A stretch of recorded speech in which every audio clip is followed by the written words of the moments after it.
सावधान।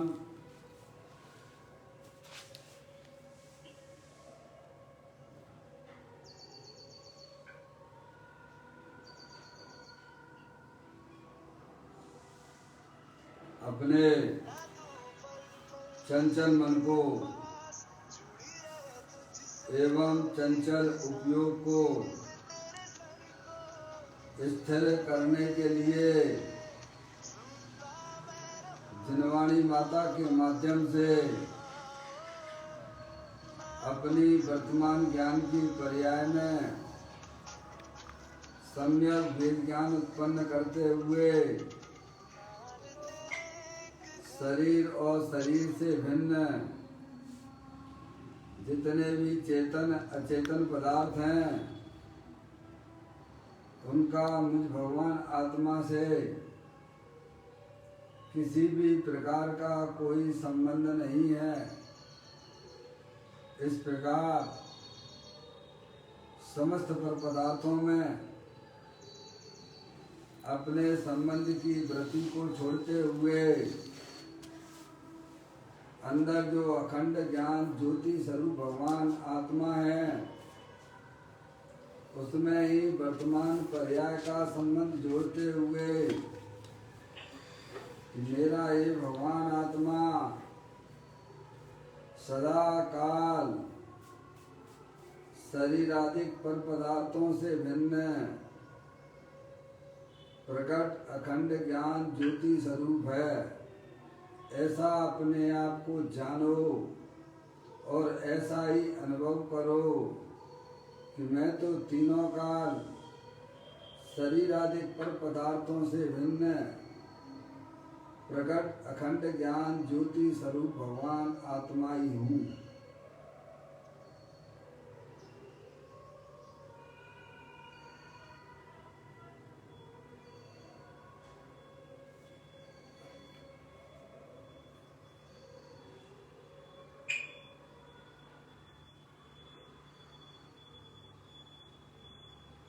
इसी प्रकार से संसार अवस्था में आत्मा की पर्याय में जो विविध प्रकार की पुण्य पाप के परिणाम होते हैं वे समस्त भाव पर के लक्ष्य से होने वाले भाव हैं, वे हमारे आत्मा का स्वभाव नहीं है। ऐसे समस्त रागादिक परिणामों में एकत्व बुद्धि, ममत्व बुद्धि, कर्तृत्व बुद्धि, भोक्तृत्व बुद्धि तथा उन रागादिक परिणामों की ज्ञाता बुद्धि को भी छोड़ते हुए अंदर जो अखंड ज्ञान ज्योति स्वरूप है, जो कि तीनों का सुख शांति का भंडार है, पूर्ण वितराग स्वरूप है, ऐसे गायक प्रभु परमात्मा में शरीर रागादिक का लक्ष्य छोड़ के मैं तो तीनों काल पूर्ण वितराग स्वरूप भगवान आत्मा हूँ, ऐसा अपने आप को जाने और ऐसा ही अनुभव करे कि मैं तो शरीर रागादिक से भिन्न पूर्ण निराकुलता स्वरूप वाला भगवान आत्मा हूँ।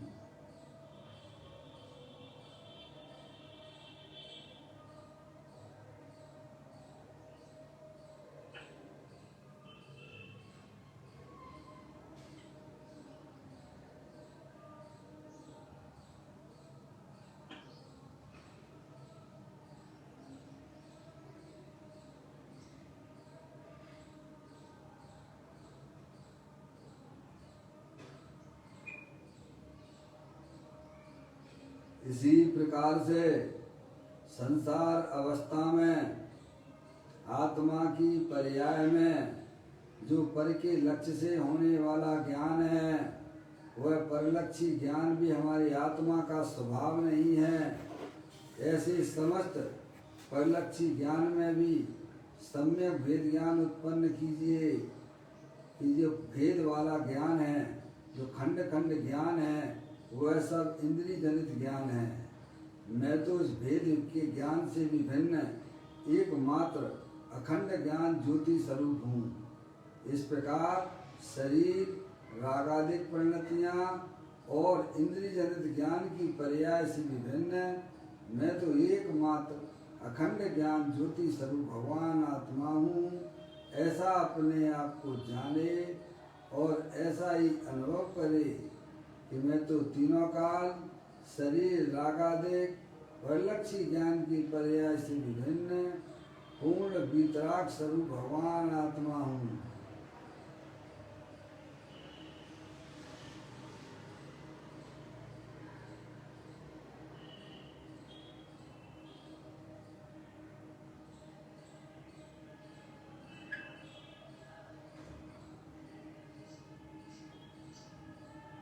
मेरे भगवान आत्मा में शरीर आदि पर पदार्थों का प्रवेश नहीं होता है। मेरे भगवान आत्मा में रागादिक परिणतियों का भी प्रवेश नहीं होता है। मेरे भगवान आत्मा में परिलक्षी ज्ञान की पर्याय का भी प्रवेश नहीं होता है, क्योंकि मेरा ये भगवान आत्मा सदा काल शुद्ध वीतराग विज्ञान घन स्वरूप है।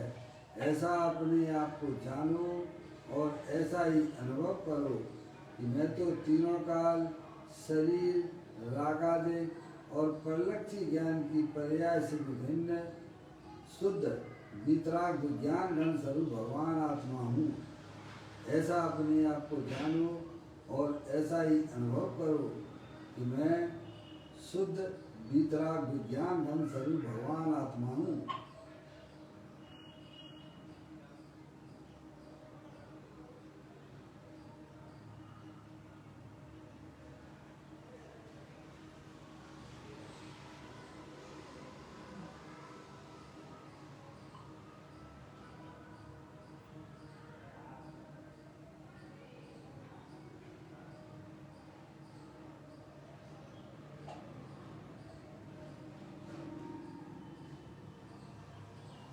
द्रव कर्म भाव कर्म नौ कर्म रहित शुद्धात्म स्वरूपो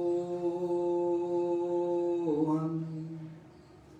ज्ञान वर्ण आदि 8 कर्म द्रव कर्म है, मूलादेश भाव कर्म है, 9 कर्म शरीर आदि के। इन तीनों कर्मों से रहे मैं तो परम पवित्र शुद्धात्मा हूँ। ऐसा अपने आप को जानो और ऐसा ही अनुभव करो कि मैं तो तीनों काल द्रव कर्म भाव कर्म 9 कर्म रहित परम पवित्र शुद्धात्मा हूँ। ऐसा अपने आप को जानो और ऐसा ही अपने आप को अनुभव करो कि मैं एक परम पवित्र शुद्धात्मा ही हूँ।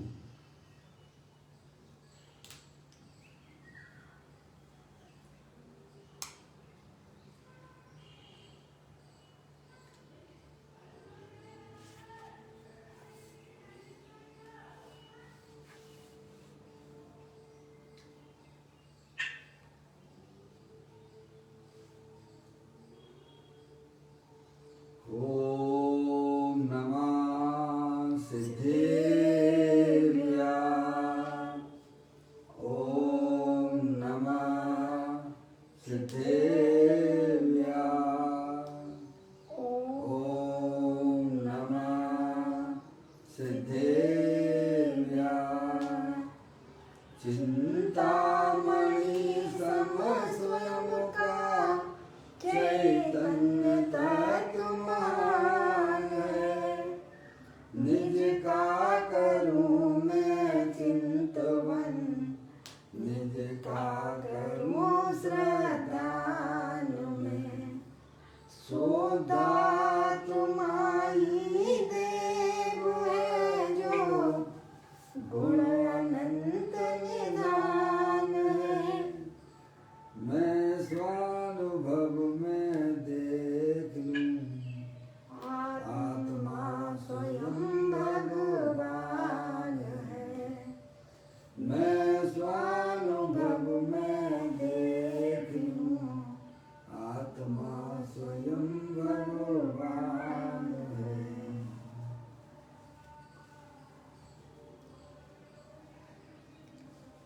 द्रव दृष्टि जिनेश्वर और पर्याय दृष्टि जिनेश्वर की चर्चा महान ग्रंथ के माध्यम से हम और आप यहाँ इसका स्वाध्याय कर रहे हैं। पुस्तक को आप लोग निकाल लीजिएगा। आज का बोल है 878 नंबर का बोल है, पेज नंबर 199 पे यह बोल आया है। मैं प्रारंभ करता हूँ स्वाध्याय। अहो केवल ज्ञान प्राप्त करने में कितना धैर्य, क्षमा और समता हो, तब केवल ज्ञान होता है। नीचे भी कितना निश्चिंत होता है, कितनी धीरज होती है, द्रव तक पहुँचने में कितनी धीरज हो तब पहुँच सकता है। बाय से बहरा, बाय से मूंगा और बाय से अंधा हो जाता है। देखिएगा ज्ञानी जीवों का जीवन कैसा होता है। और केवल ज्ञान प्राप्त करने के लिए कितनी हमें वास्तव में धीरता, वीरता, गंभीरता की आवश्यकता होती है। यहाँ निचली भूमिका में, छद्मस्त अवस्था में ज्ञानी जीव कितने धीर, वीर, गंभीर हो जाते हैं, तब उनकी पर्याय में उनकी आत्मा का अनुभव होता है, उथलेपन से नहीं होता है। समझ नहीं आप? थोड़ा शास्त्र का ज्ञान कर लिया, उथलापन से का समय के समय नहीं होता। धीर, वीर, गंभीर होना चाहिए। समझ नहीं आप? तो कहते हैं अहो केवल ज्ञान प्राप्त करने में कितना धैर्य, क्षमा और समता हो, तब केवल ज्ञान होता है। केवल ज्ञान यानी क्या? अनंत ज्ञान की प्राप्ति, अनंत दर्शन, अनंत ज्ञान, अनंत सुख, अनंत वीर है। धीर, वीर, गंभीर, समझिए आप। कैसे भी उपसर्ग आते हो हमारे ज्ञानियों के ऊपर, मुराजों के ऊपर, है भाई साहब। 5 पांडवों के ऊपर कैसा उपसर्ग आया बोलो? अगर आपने थोड़ा सा भी उसमें, थोड़ा सा भी अगर राग का परमाणु आ गया ना, देखो जेल मिल गई है। 33 सागर की प्रमोशन नहीं हुआ, डिमोशन हो गया।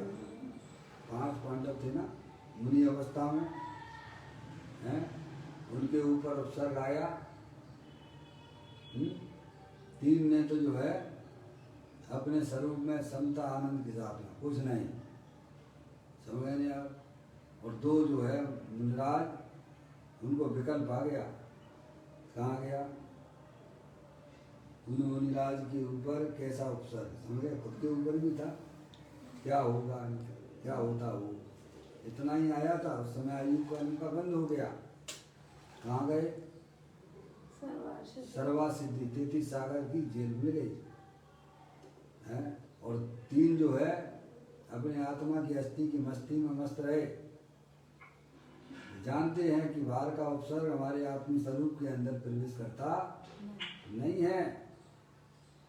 मैं थोड़ा जल रहा हूँ, मेरे ऊपर थोड़ा हुआ, मेरे ऊपर तो किसी पर पदार्थ का प्रवेश ही नहीं होता, बिल्कुल विकल्प नहीं आया, समझिए आप। और उन्हें केवल ज्ञान की प्राप्ति हो गई। ऐसे ही आप मुनिराज की देखो, पार्श्वनाथ भगवान का जीव देखो, मुनि अवस्था में कितना उपसर्ग आया। धीर, वीर, गंभीर, कोई ऐसे नहीं जो है, समझे? बहुत साधना की जरूरत होती है। तब जो है उस पर्याय में परमात्म दशा प्रकट होती है। समझे नहीं आप? ये तो परमात्मा पर्याय प्रकट करने की बात है। फिर कहते हैं नीचे भी, नीचे यानी चौथे गुण स्थान से, समझ नहीं आप? मिथ्या दृष्टियों की बात नहीं। नीचे भी कितनी निश्चिंत होता है कौन? ज्ञानी। क्या उसका जो तत्व का जो निर्णय है, क्या इतना गंभीर, धीर भी लिखा ना, कितना धीरज होता है। हर छोटी छोटी बातों पे कसाय करने लग जाती हैं। ये कोई ज्ञानियों के लक्षण है क्या? समझ नहीं आप? आपको पता ही नहीं है, वस्तु स्वरूप का ही नहीं मालूम है। जो क्षण क्षण में क्रोधाधिक हो जाते हैं, उन्हें इन बातों को समझना चाहिए। ज्ञानी जीव की पर्याय समस्त सम्यक भेद ज्ञान की उत्पत्ति है उसकी पर्याय में।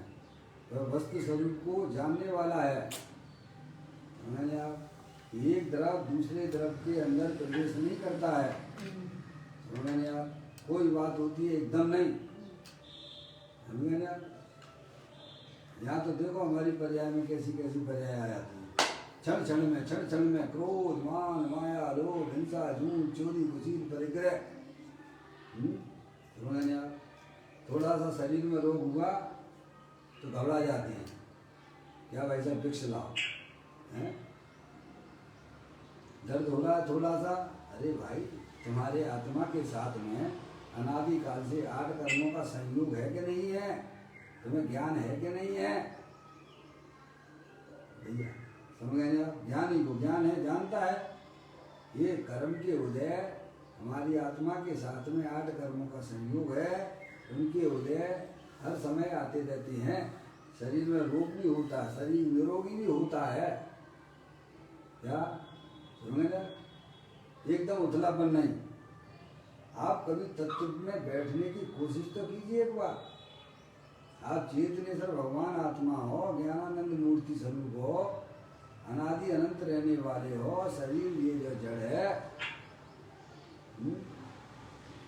मेरे आत्मा का शरीर से कोई लेना देना नहीं है।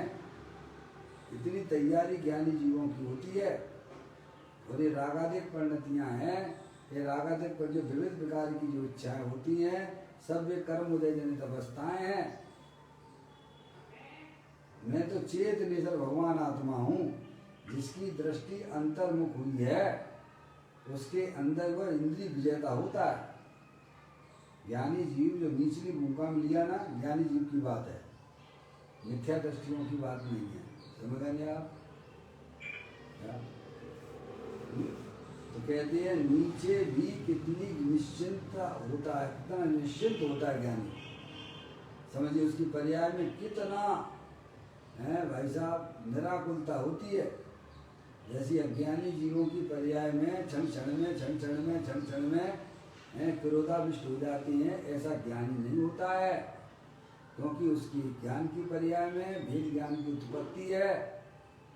निज को निज पर को पर जान, ऐसा भेद ज्ञान उसकी पर्याय में निरंतर चला करता है। पर्याय की सन्मुखता धर्म के सन्मुख हुई है। अधीरता कैसे आती है? वस्तु स्वरूप को नहीं जानने से अधीर होता है। मेरा क्या होगा, मैं क्या करूँगा, क्या तुम तैयारी करो ना भाई साहब। तुम कौन हो, पहचानो अपने आप को।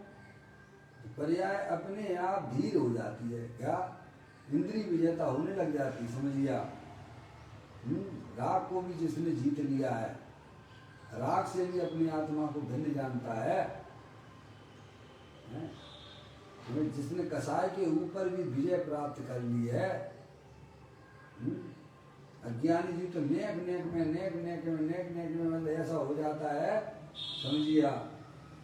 जैसे उसे तो ऐसा लगता है कि बस जो है भाई साहब मरण तुल्य अनुभव करता है। और अज्ञानी जीव, ज्ञानी जीव है कर्म को उदय को जान का संतान, सब धीर वीर गंभीर हुआ करते हैं। निचली भूमिका की तरह ऊंचली भूमिका, तो ये मुनराज की भूमिका तो बहुत ऊंची होती है। समझ लिया? चौथे गुण स्थान में भी उसकी ज्ञान की पर्याय जो है, ज्ञान जो है धीर वीर हो जाता है। क्योंकि उसने संगति किसके साथ में की है? अपने त्रिकालिक ध्रुव भगवान आत्मा के साथ में किया है।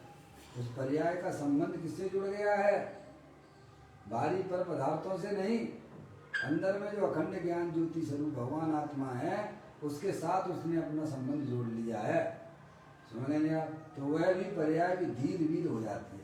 स्वभाव तो धीर वीर गंभीर है ही है, टलाए टलता नहीं, चलाए चलता नहीं है।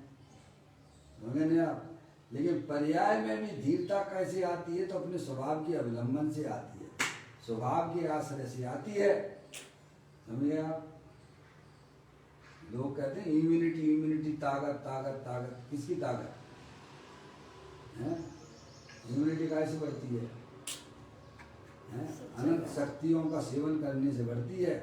भगवान आत्मा अनंत शक्तियों का पिंड है।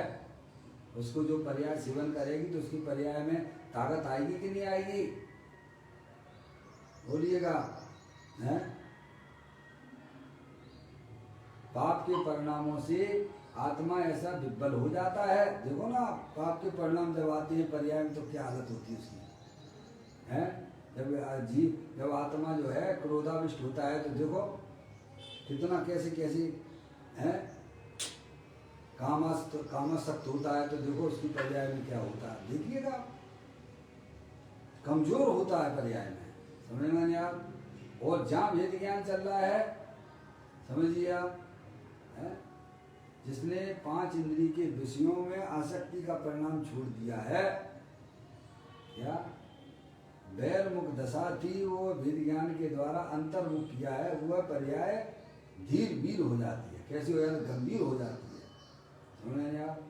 तो यहाँ यही कहते हैं कि नीचे भी कितनी निश्चिंत होता है, कितनी धीरज होती है, द्रव तक पहुँचने में कितनी धीरज हो तब पहुँच सकता है।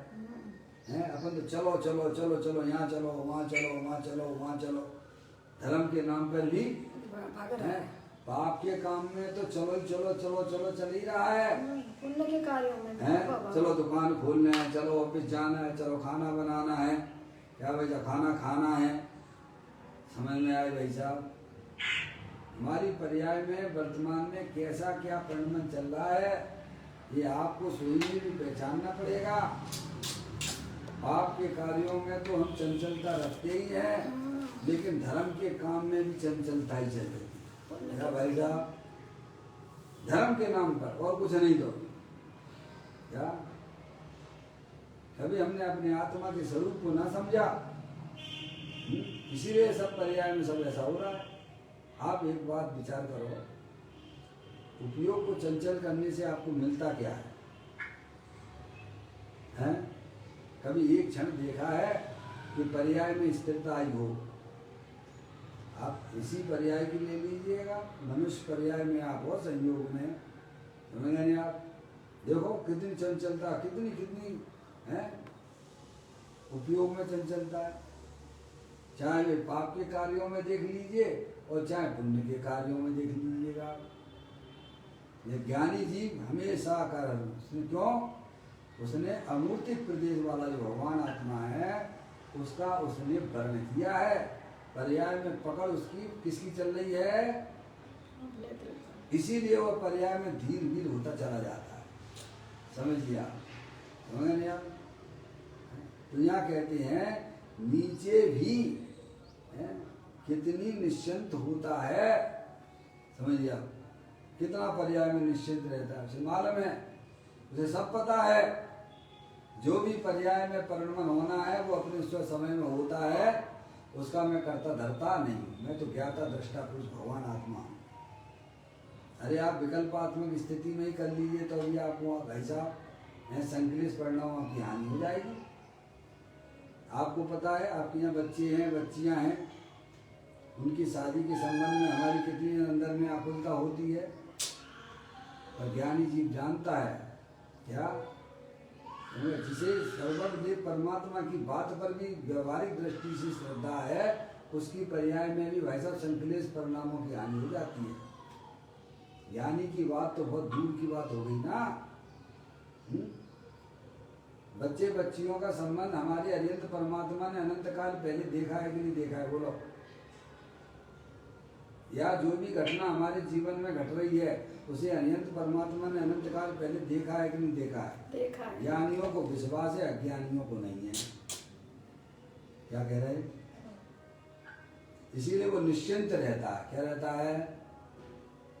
जब जो पर्याय होना है, जो संयोग आना है, जिस संयोग का दूर होना है, वह सब जानता है, इसीलिए वो निश्चिंत है। निश्चिंत किस बात से हो गया है? निश्चिंत किस बात से है कि भाई साहब मेरे सोचने से, विचार करने से बाहरी पर पदार्थ में कुछ भी नहीं होता है, इसीलिए मैं व्यर्थ के विकल्प करूं तो करूं क्यों?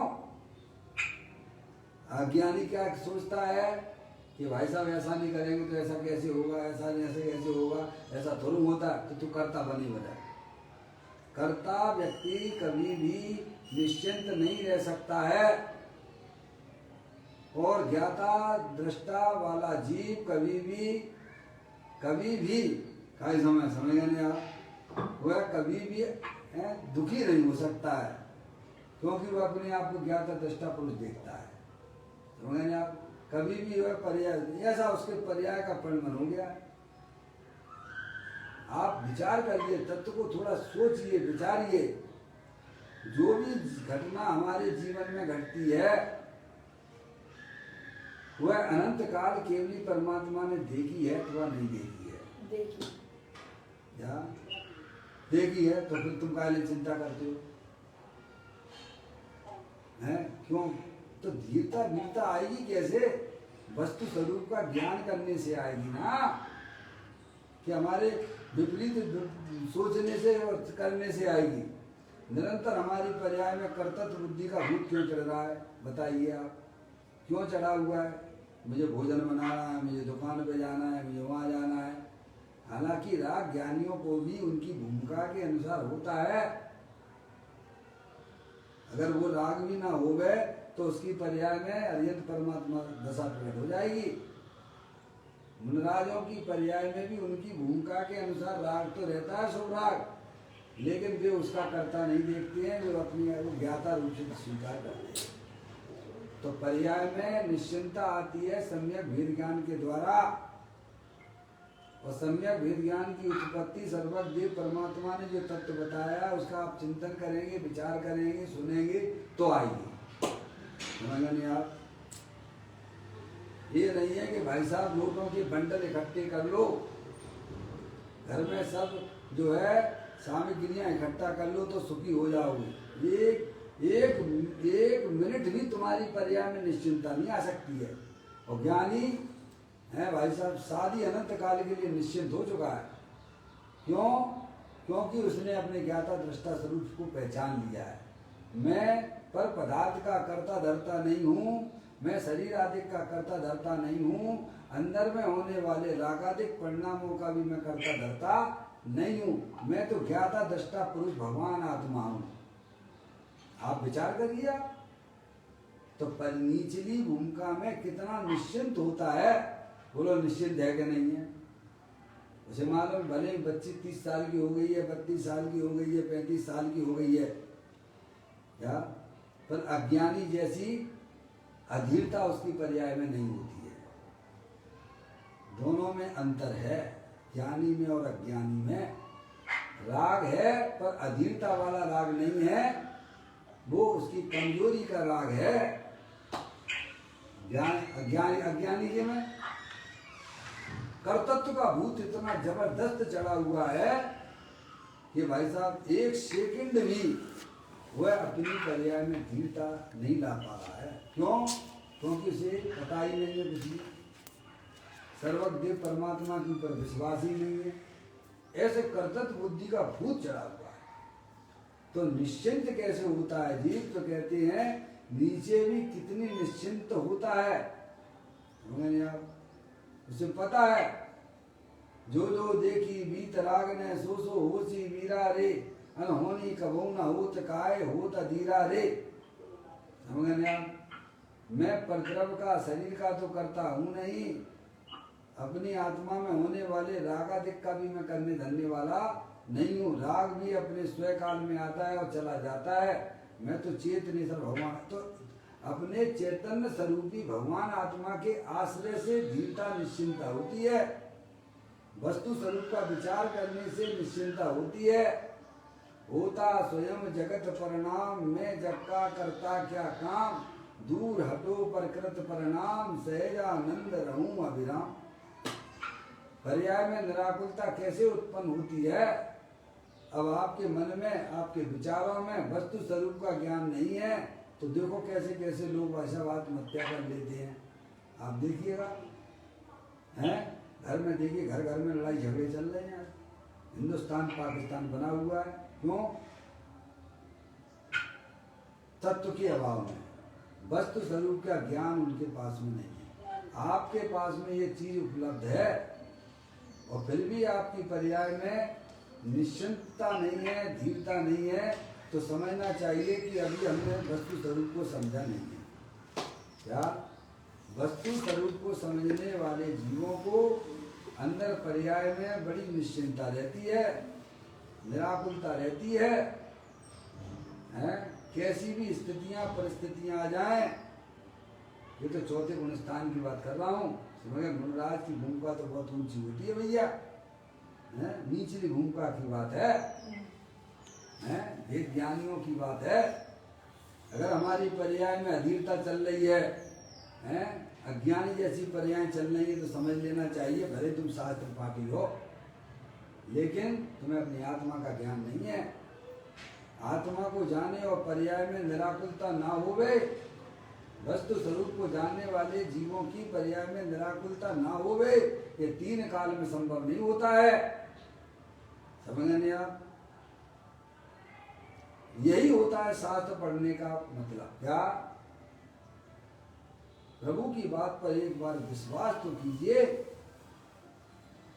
कहते हैं नीचे भी कितनी निश्चिंत होता है, कितना धीर होता है। क्या समझ नहीं आप? नीचे यानी सम्यक दर्शन आदि की नीचे यानी मुनि की निचली अवस्था। हाँ, भी हाँ, ठीक है। क्या तो ये तो केवल ज्ञान की बात चल रही है।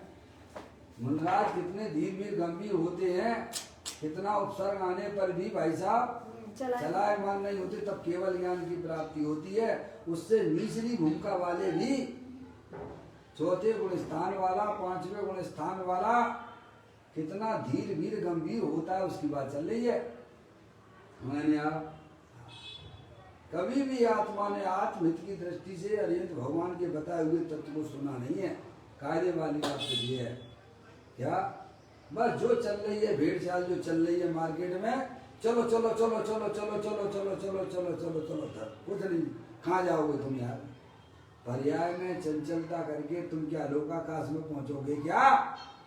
अरे लोकाकाश के द्रव हो, लोकाकाश में ही रहोगे। धीरता अधीरता किसमें होती है? पर्याय में होती है कि द्रव्य में होती है? द्रव्य तो तीनों का धीरज स्वरूप है, समता स्वरूप है। पर्याय की बात चल रही है। समझ में आया भैया? देखो आगे बहुत सुंदर शब्द लिखा गया है, नीचे भी कितना निश्चिंत होता है, यानी चौथे पांचवें गुण स्थान वाला जीव सम्यक दृष्टि कितनी धीरज होती है, द्रव तक पहुंचने में कितनी धीरज हो तब पहुंच सकता है। समझे, सम्यक दर्शन कोई ऐसी साधारण चीज नहीं है, कोई हंसी मजाक नहीं है भाई साहब। समझ में आया? पर्याय को द्रव्य के पास ले जाने में कितनी, मैं तो आपको बोलता हूँ, ये जो फोटो है ना, जो फूल वाला कागज का फोटो है, उसमें आपको उसमें भगवान के दर्शन करना हो, समझे आप? फ्रेम वाला फोटो है ना, समझे आप? उसमें फूल दिखाई देंगे आपको। अब उसमें आपको जो है उसमें जो प्रतिमा जो विराजमान है फोटो में, जो भगवान विराजमान है, उसको आप बताओ चंचल मन से क्या उसके दर्शन कर पाओगे आप? क्या कह दिया? किसके दर्शन करने की बात की जा रही है? जो फोटो है उस फोटो में, उस फ्रेम में भगवान की प्रतिमा उसमें विराजमान है, ऐसा दिखता है, बराबर? तो मूर्तिक है कि अमूर्तिक है? अरे बोलो, बोलते ही नहीं हो आप लोग। मूर्तिक है। जो फोटो है, फोटो समझ गए? जो जयपुर से या अन्य जगह से, सोरीपुर में मैंने देखा था, मैंने यहाँ भी एक बहन ने मेरे को बताया था कि पंडित साहब ये लोग इसमें भगवान दिखते हैं इस फोटो में, सब तरफ जो है फूल बने हुए थे, देखो इसमें भगवान दिखते हैं। हमने भी दिखा है, तो मैंने देखा, मुझे तो दिखाई नहीं दे रहा, हमने कि अभी थोड़ा स्थिरता से देखूंगा।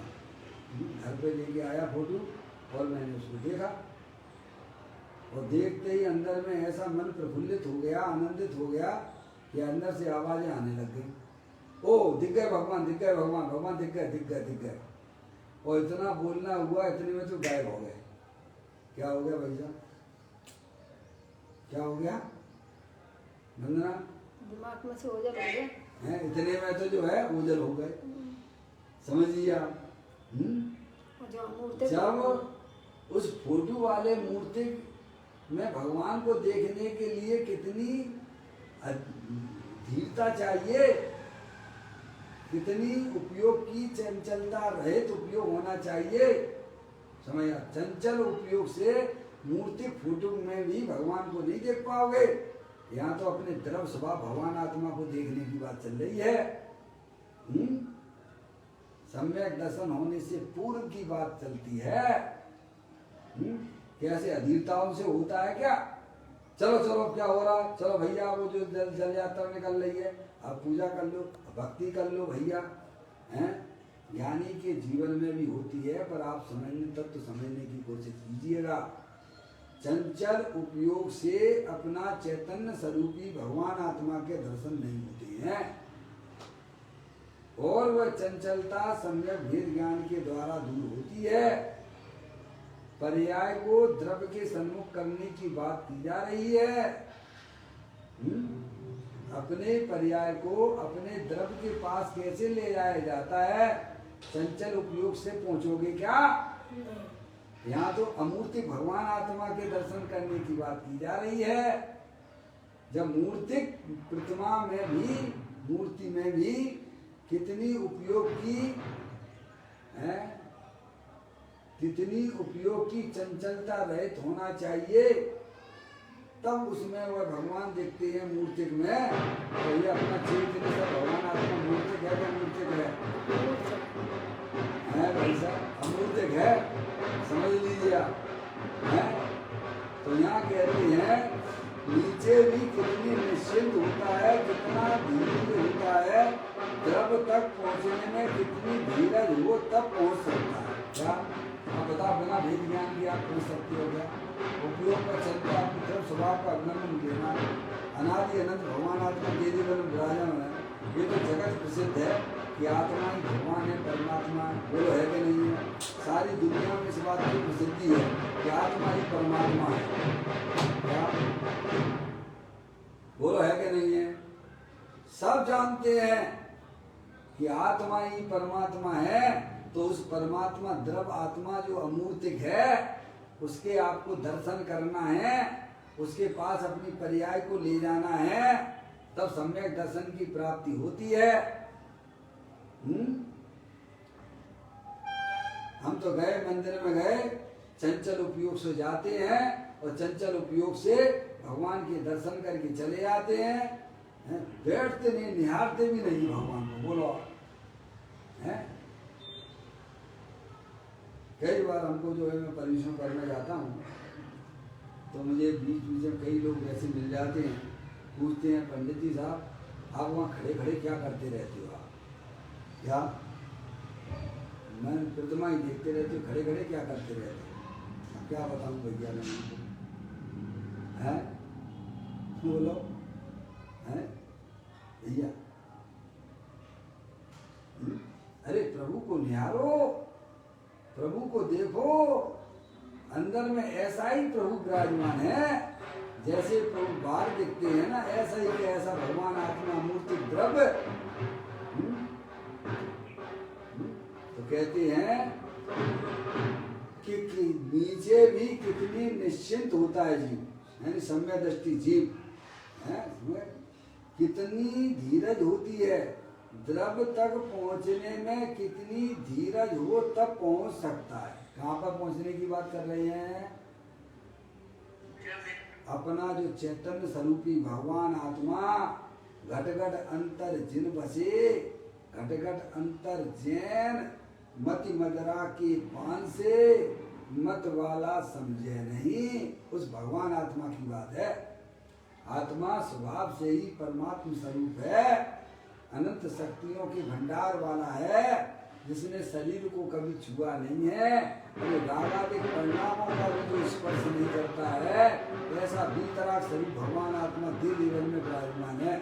अब पर्याय वहां पर उसको ले जाना है। क्या ये कह रहे हो? द्रव्य तक पहुंचने में कितनी धीरज हो तब पहुंच सकता है। बताइए कैसे पहुंचेगा? पर्याय द्रव्य के पास कैसे पहुंचेगी? बिना भेद ज्ञान के पहुंच जाएगी क्या?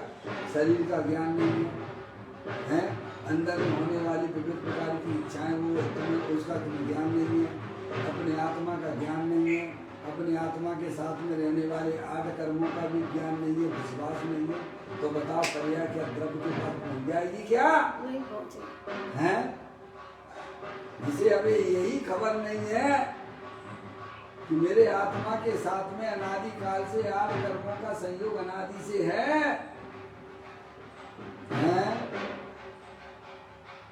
और ये विविध प्रकार के राग आदि प्रवृत्तियां, जो विविध प्रकार की इच्छाएं होती हैं, वे सब कर्मों का फल है। ये शरीर मिला है तो ये कर्मों का फल है। मैं तो अमूर्तिक प्रदेश भगवान आत्मा हूँ, ऐसा जिसे अभी ज्ञान भी नहीं है तो श्रद्धान क्या गधे के सीधा करेगा क्या? है भाई साहब, पर्याय में निश्चिंत ज्ञानी कैसे रहते हैं? उन्हें सर्वज्ञ के बताए हुए तत्व को पूर्ण विश्वास है। क्या भाई साहब? एक एक समय की पर्याय का ज्ञान उसकी पर्याय में चला करता है। हालांकि एक समय बहुत सूक्ष्म होता है तो छदमस्त के ज्ञान का विषय नहीं होता है, वो तो असंख्यात समय ही उसमें पकड़ में आता है। भैया ऐसे निरंतर वेद ज्ञान चल रहा है, समझ लिया? क्या कहा? आत्म जागृति ही धर्म है। मैं चेतनेश्वर भगवान आत्मा हूँ, ये शरीर जो है जड़ है, मैं तो अमूर्तिक प्रदेश वाला भगवान आत्मा हूँ। कैसा हूँ भाई साहब? इस शरीर को ना देखो, अंदर में अरूपी पदार्थ जो वस्तु है तो भगवान सिद्ध परमात्मा जैसी है। क्या बिना भेद ज्ञान के किसी की पर्याय में धीरता वीरता गंभीरता नहीं आ सकती है।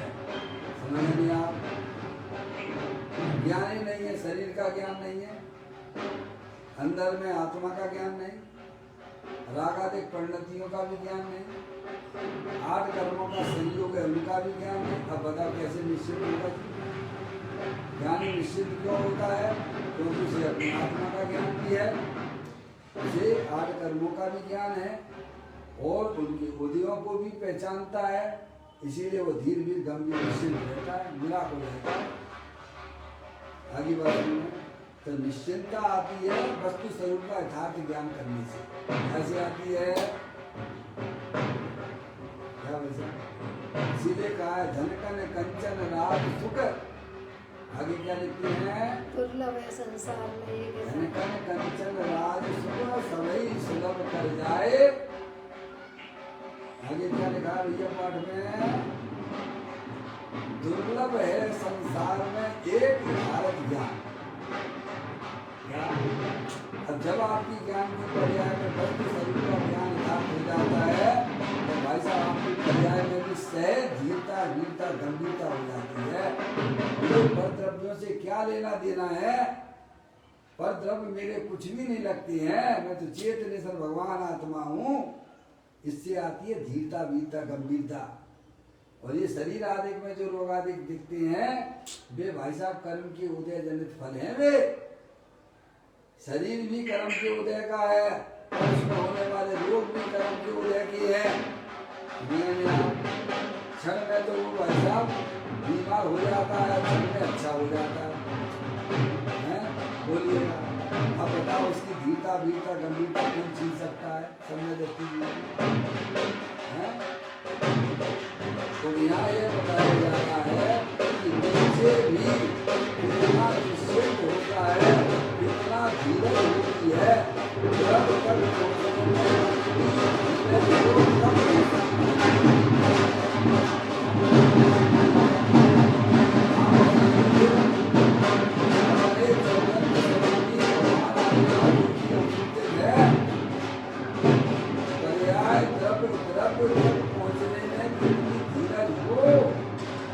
अभी अधीनता किसमें चल रही है? पर्याय में अधीनता है कि द्रव्य में अधीनता है? बोलो। द्रव्य तो तीनों का धीरज स्वरूप है। समझे नहीं आप? जो पर्याय में अधीरता हो रहा है, दुख हो रहा है, समझ रहे हैं, उसको मिटने के लिए ज्ञानी कहते हैं सम्यक भेद ज्ञान। कहते हैं जब पर कथित तत्व अभ्यास करेंगे, संशय विभ्रम मोह त्याग आपो रख लीजिए, यानी अपने चैतन्य स्वरूप की भगवान आत्मा के पास पहुंचने के लिए हमें कितनी पर्याय में धीरता चाहिए। ये गड़बड़ी का मार्ग नहीं है, चलो भैया इधर चलो, चलो इधर चलो, उधर चलो, तो तुम चलते ही चले जा रहे हो दोनों की भेद की तरह। समझ में आया? अपने अंदर में अपनी आत्म वस्तु को पहचानो। अगर पर्याय में सुख शांति चाहिए, आत्मिक आनंद चाहिए, अधीरता पर्याय में खत्म करनी है, तो उसके लिए ऐसा सबसे पहले वस्तु स्वरूप का ध्यान कीजिए कि मैं ज्ञाता दृष्टा पुरुष भगवान आत्मा हूँ, मैं शरीर दाता दिखता करता करता नहीं हूँ। ऐसा जब पर्याय में निर्णय होने लगता है तो पर्याय को स्वयं में विचार मिल जाती है और वह अपनी न्याय को परमात्मा की तरफ चली जाती है। अब ऐसा तो ये कह रहे हैं कि द्रव तक पहुँचने में कितनी धीरज हो। तब कहाँ क्या कहाँ पर द्रव्य स्वभाव की तरह द्रव यानी अमूर्त पदार्थ चेतन सब वस्तु जो कि आप हो, हैं? द्रव तक पहुंचने में कितनी धीरज हो तब पहुंच सकता है। अभी तो अंदर में सब ने अपने अपने पाप के प्रोग्राम फिक्स कर रखे पर्याय और पुण्य के परिणाम फिक्स कर रखे। अब कहाँ से होगी धीरज? क्या भाई साहब, पाप के परिणाम भी हमारी ज्ञान की पर्याय में फिक्स है और पुण्य के परिणाम भी हमने, पुण्य के कार्य भी हमने अपनी आत्मा की पर्याय में फिक्स कर रखा है, समझ रहे? लेकिन आत्म कल्याण का परिणाम है कुछ नहीं, वो तो हो जाएगा हो जाएगा हो जाएगा, हो गया हो गया, तेरे बातों की लड्डुओं से नहीं होगा। समझ में आया वैसा है? पर्याय में अपने आत्म कल्याण की बिल्कुल भी भावना नहीं है, अपने आत्म स्वरूप को जानने की बिल्कुल उसे चिंता नहीं है, है? एक भग रहा है पाप की तरफ तो दूसरा भग रहा धर्म के नाम पर पुण्य की तरफ, दोनों की पर्याय में अधीरता चल रही है। तो ज्ञानी कहते हैं जिन पुण्य पाप नहीं कीना, आत्म अनुभव चित दीना, नहीं विधि आवत रूप है, संबर लय सुख अवधुक। क्या बताइए कितनी पर्याय में धीरता की आवश्यकता है? कितना तत्व ज्ञान हमको चाहिए। आप थोड़ा शांति से शास्त्र पढ़िए और अंदर में चिंतन कीजिए, जो शास्त्र में बताया गया है उस चीज को पहचानने की कोशिश कीजिए। अंतर मुझे बारंबार अभ्यास करना पड़ेगा, समझ आया? क्योंकि अनादि काल की अनभ्यास है अपनी आत्मा के बारे में, है? अभ्यास से हर चीज उपलब्ध हो सकती है और अभ्यास ना करो तो कुछ नहीं मिलने वाला है। ये मनुष्य पर्याय तत्व के अभ्यास के लिए होना चाहिए। अपने आत्मा के पास कैसे पहुंचा जाए, पहुंचने वाली पर्याय है। अब अनादि काल से पर के साथ जुड़ी हुई है, पर से संबंध माने हुई है, पर को अपना माने हुई है, वह बिना भेद ज्ञान के वहां से हट नहीं सकती है। समझ में आई? तो कहते हैं नीचे भी कितनी निश्चिंत होता है, कितना धीरज होती है, तब द्रव तक पहुंचने में कितनी धीरज हो तब पहुंच सकता है। पहुंचने वाली कौन है? पर्याय। किसके पास पहुंचने की बात की जा रही है? त्रिकालीश्वर भगवान आत्मा के पास। और जब तक पर्याय द्रव के पास नहीं जाएगी तब तक आप धर्म के नाम पे जो भी कुछ कर रहे हो सब तुम्हारे संसार का कारण है। क्या भाई साहब? जब तक पर्याय में अपनी आत्मा का अनुभव नहीं होता है कि मैं चैतन्य स्वरूपी भगवान आत्मा हूँ, पर्याय का मिलन द्रव्य से नहीं होता है, तब तक सब जितना भी हमारा है, जो भी धार्मिक कार्य है, वो भाई साहब अनंत बार हम आपने कर चुके हैं। कोई नया कुछ भी नहीं कर रहे हो। नया तो ये है कि पर्याय अपने द्रव्य के पास जाए तो नया काम कहलाएगा। जो आपको यह जिनेन्द्र देव परमात्मा मिले हैं, माँ जनवाणी मिली है, तत्व का समागम मिल रहा है, तो उसमें अपनी पर्याय अपने द्रव्य के पास कैसे जाए, इसका विवेक और ध्यान करना है भाई साहब। जब आप अपना पुराना इतिहास खोल के बैठोगे तो आपको समझ में आ जाएगा कि हमने अभी क्या किया है।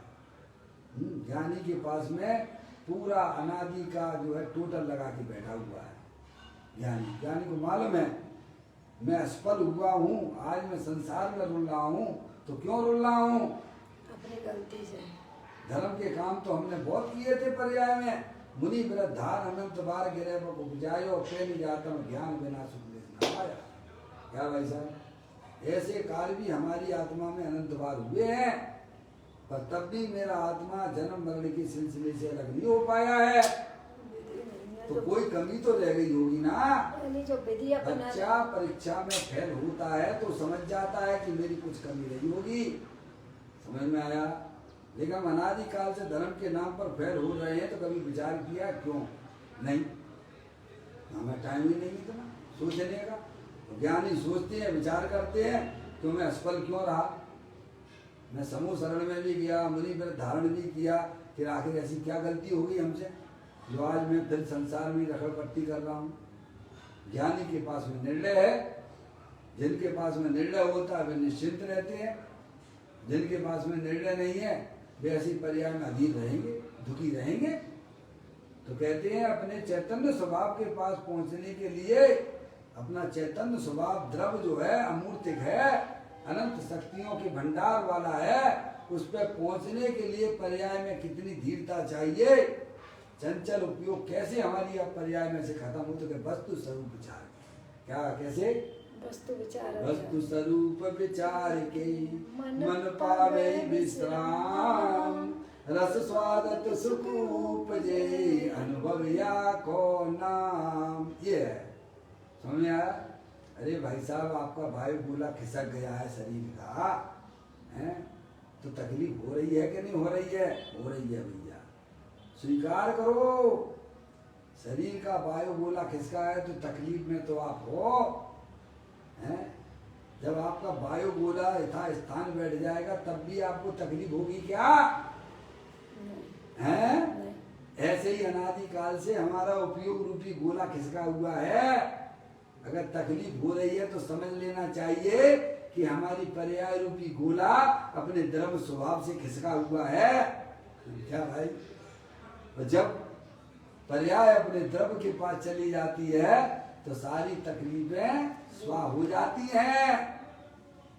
ऐसा कोई वस्तु स्वरूप है। कहते हैं द्रव्य तक पहुंचने में कितनी धीरज हो तब पहुंच सकता है। निर्णय कीजिएगा, आप जितना बढ़िया निर्णय करोगे। मैं तो एक ही बार कह रहा हूँ, एक ही बात कहता हूँ, जितना जिसका बढ़िया तत्व का निर्णय होगा वह अपने भगवान आत्मा के पास में मिलेगा। क्या? जितना बढ़िया वह तत्व का निर्णय करेगा अपने जीवन में, उसकी पर्याय उसके द्रव्य के पास मिलेगी। समझ गया? बिना निर्णय की हमारी गाड़ी अनादि काल से चली आ रही है और चलती रहेगी बिना निर्णय की। कहते हैं द्रव्य तक पहुंचने में कितनी धीरज हो तब पहुंच सकता है। अब कहते कितना, और बताते हैं कितना। अब उसका लक्षण ही बता देते हैं कि बाहर से बहरा हो। कैसे हो? बाहर से कैसा हो? बहरा। और बाहर से गूंगा हो, मूंगा हो, और बाहर से अंधा हो, लंगड़ा हो, लूला हो। क्यों भाई साहब? ये भी हमने कहा था कि भाई साहब आप बहरे हो जाओ, लंगड़े हो जाओ, गूंगे हो जाओ, क्या तब ये कार्य बनता है। तुम तो हमेशा दूसरे के दोष देखने के लिए तैयार खड़े रहते हो, हैं? हमारी दृष्टि कहाँ पर है? दूसरे के दोषों पे है। चाहे भले वो आपकी बात कुछ भी नहीं कर रहे हो, लेकिन आपकी नजर वहीं पर है, हैं? तुम्हारी तो आंखें पूरी खुली पड़ी हुई है, कान तुम्हारे पूरे खुले पड़े हुए हैं बाहर की तरफ, हैं? ज्ञानी बाहर की तरफ से पूरी तरह से लंगड़े हो गए हैं, लूड़े हो गए हैं, बहरे हो गए हैं। समझ में आया? तब काम कर पाए अपनों में। तो दुनिया चाहे कुछ भी कहे, कहती रहे। जैसे कोई शराबी होता है ना, है भाई साहब, शराब की बोतल पिए हुए है, आपको गाली देगा तो आप क्या बोलोगे उसको? क्या कहोगे भाई साहब? पागल है, हैं? पागल है वो तो। अरे पागल है, दारू पिए हुए भाई साहब, बाकी बात का क्या बुरा मानना। ऐसे ही समस्त अज्ञानी जीव मोह रूपी मदरा पिए हुए हैं। ये स्त्री मेरी है, दुकान मेरा है, जो भी कुछ कहें भाई साहब, ये तो जो है कैसा जो है, ये तो जो है कैसा में बिल्कुल उनकी बातों का बुरा ना मानना, क्योंकि उन्हें इस तत्व की खबर नहीं है। तुम तो अपने भगवान के द्वारा बताए हुए तत्व को स्वीकार कीजिए, बाहर की तरफ बिल्कुल रुचि खत्म कर दीजिए, तब ये तत्व को मरना पड़ेगा। है भाई साहब, देखो आंख बंद हो जाएगी तब तो ये शरीर तो तुम्हें छोड़ना ही पड़ेगा। तुम जो है शरीर रहते हुए अभी छोड़ दो ना ज्ञान में। क्यों? ये जो दिख रहे हैं, अपना जो परिसर दिख रहा है, ये परिसर दिख रहा है, कब तक का है तुम्हारा? तुम्हारे ज्ञान के अनुसार जब तक सही हाँ? आयु कर मैं तब तक के लिए समझ ना? और आंख बंद होगी तो फिर कहाँ जाओगी? काय के तुम्हारे रिश्ते, काय की तुम्हारे नाते, और काय की तुम्हारे जे भाई बहन और भतीजे। समझ में आया भैया? काय की लड़की और काय की लड़का, समझ में आई? एक सेकंड में तो भाई साहब दूसरी पर्याय में चला जाता आत्मा, फिर वहां फिर जुटाएगा, फिर ABCD पढ़ेगा, फिर वही करेगा, फिर वही करेगा। अरे ज्ञान करो, सच्चा ज्ञान करो कि मेरा तो एकमात्र चेतनेश्वर भगवान आत्मा हूँ, मैं ज्ञानेश्वर हूँ, अनंत शक्तियों के भंडार वाला हूँ। हैं? मैं बिल्कुल पर की तरफ से बिल्कुल रुचि खत्म कर दीजिए। अरे जिसे अपनी आत्मा की रुचि अंदर में हृदय में जागृत होती है, वे पर की तरफ से गूंगे हो जाते हैं, लंगड़े हो जाते हैं, लूढ़े हो जाते हैं, अंधे हो जाते हैं। समझ में आया? ऐसा जब तक हमारी पर्याय में व्यवस्था नहीं जमती है, तब तक हमारी पर्याय कभी भी अपने द्रव्य स्वभाव के पास नहीं पहुंचती है। इसीलिए ज्ञानियों ने यही बात हमको समझाई है कि भाई साहब, अगर पर्याय को अपने द्रव्य के पास जाना है तो भाई साहब पर की तरफ से बिल्कुल एकदम रुचि को काट dीजिएगा और अंदर में चेतनेश्वर भगवान आत्मा की रुचि को प्रवेश करवाइएगा, तो आपको इतना आनंद आएगा पर्याय में कि उसका भाई साहब शब्दों के द्वारा कहा जाना संभव नहीं है। इस प्रकार यह बड़ी सुंदर व्यवस्था जो अर्यंत भगवान की वाणी के द्वारा आई है, हमें उसको श्रवण करके अंदर में तत्व का विचार करके अपनी पर्याय को तरफ के सम्मुख लाने का प्रयत्न हमारा निरंतर बना रहना चाहिए। निज निधि